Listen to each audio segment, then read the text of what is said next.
Venkatramaya for his overflowing tributes. I feel very humbled, but I thank you, sir. You are a family member, and we have done this together. It's a great pleasure to have you here. I'm just sorry that because of ill health, Mrs. Venkatramaya cannot be with us. Where's my daughter? After that brilliant speech, Premi hasn't know what to say. You have to tell all the secrets. All I want to say is I thank you for all the praise that you have given to your parents, and it has been a great pleasure to be your parents, both of us. And in the last 2 years, you really have helped us in the tragedy of Seema. It was you, Mohit, and little Kedar, who was a little baby, who helped us through. And ever since then, you keep coming home, you keep calling. Dad's birthday last year, mine this year, now it's Golden Jubilee. Really, you have done most of the hard work, and I really thank you. I know Andy is also, where's Andy? Yeah, Andy on the computer has done as much as he could. Unfortunately, he's limited by his being on crutches. Now, today Alan and I celebrate our golden wedding, but there's another cause to celebrate today, the passing of the Women's Empowerment Bill in the Alan Nazareth suburb. Both the women of the house have been chosen to speak this evening, women of the Lok Sabha and women of the other.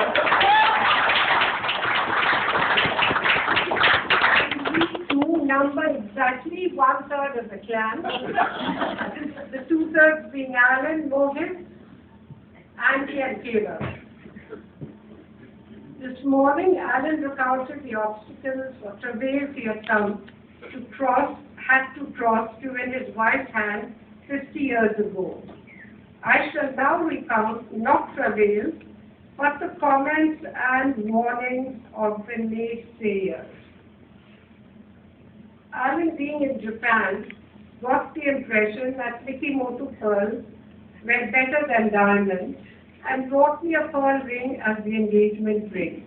Then came the warning of naysayer number 1, that pearls were very unlucky.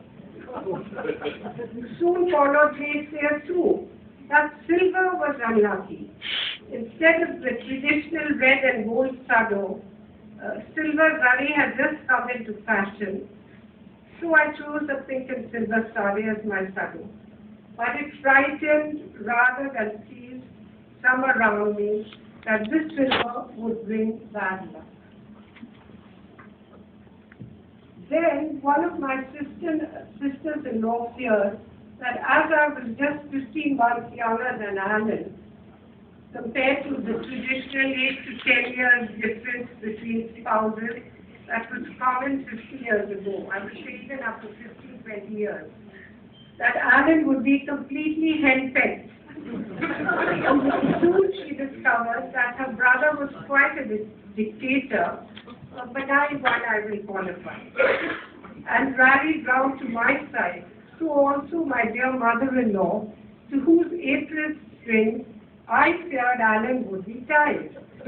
Alan now jokingly complained that all the women of the family had ganged up against him. And finally, naysayer number 4 told Alan that he didn't think that Isobel was qualified to be a foreign service wife. Alan retired as a grade 1 ambassador, so I don't think I did too bad. Well, you see us both today lovingly holding together after 50 years, no doubt with some tragedy in our lives, but we have proved all the naysayers' fears unfounded. We thank God for this and pray for Him to grant us many more years together in good health and happiness, as we need each other and our families and some close friends need us too. Though a benign dictator, Justice Venkatramaya didn't mention the name. Saddam Hussein was the nickname Seema affectionately bestowed on her father.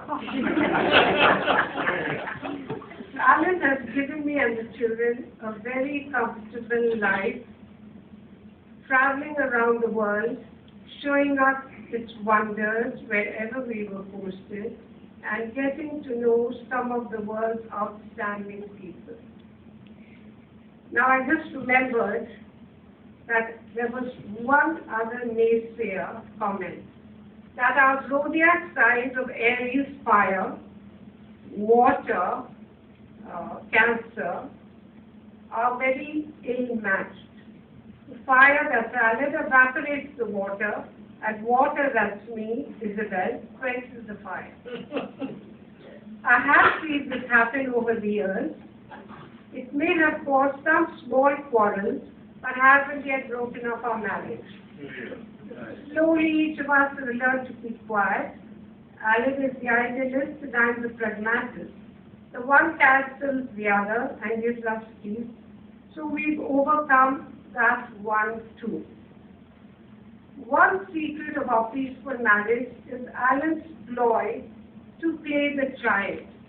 He gives me 10% as a mother, less as a wife. I haven't asked exactly my score.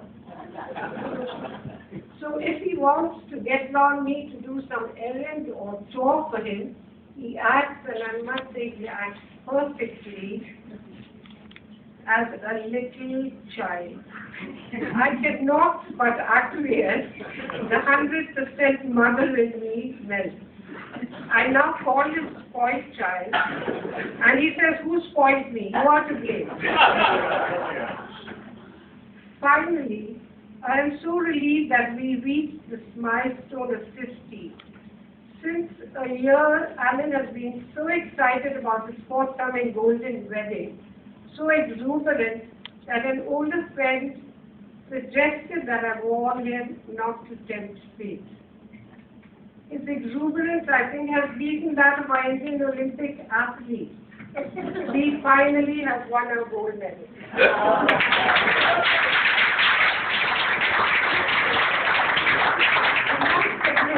That in the last few days, I have been nervous and have been trying hard to avoid any circumstance that could cause any accident and spoil this glorious day. Now that we've crossed the hurdle, I can relax. Run where I want, jump where I want. I thank all of you, family and friends, who have helped us to reach today. I end with some beautiful words from one of the greeting cards we received from a nephew called Tui, who's not here sadly. To love for a moment is an easy thing, but to keep a love strong over the years requires a true desire to make each other happy. And I'm glad that we have succeeded, and once again I thank you all.